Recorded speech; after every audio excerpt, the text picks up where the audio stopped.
Hello everyone, good afternoon. তো তোমরা সবাই কেমন আছো? আশা করি ভালো আছো। আর দেখো গাইস, আমি লাঞ্চের জন্য বাঁধাকপি বড়া বানিয়েছিলাম।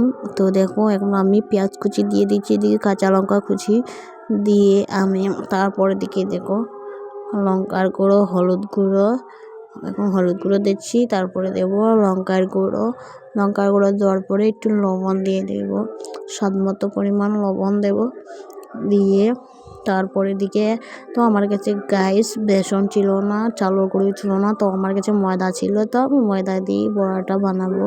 তো দেখো ময়দাটা দিয়ে দিয়েছি, দিয়ে এখন ভালো করে আমি মেখে নিয়েছি, সবগুলোকে সুন্দর করে মেখে নিচ্ছি। মেখে তারপরে ওইটাগুলো বড়া বানিয়ে নেব। সকালবেলা ফরাসুচির ডাল ছিল, বাঁধাকপি ভাজা ছিল, তো এখন ভাবলাম আমি বাঁধাকপি বড়াটা বানিয়ে নিই।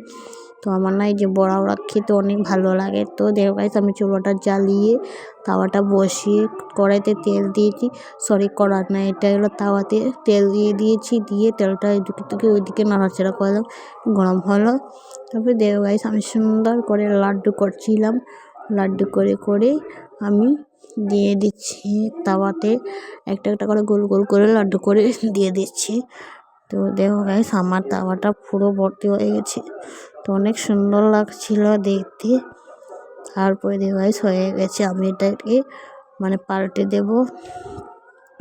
পাল্টা দিয়েছি সবগুলোকে দিয়ে, অনেক সুন্দর হয়েছে গাইস, সেটাও অনেক ভালো লেগেছে। তারপরে দেখো গাইস ওটা হয়ে গেছে, নামিয়ে নিচ্ছি এখন। তো নামিয়ে নিলাম, দেখো কত সুন্দর হয়েছে বড়াগুলো।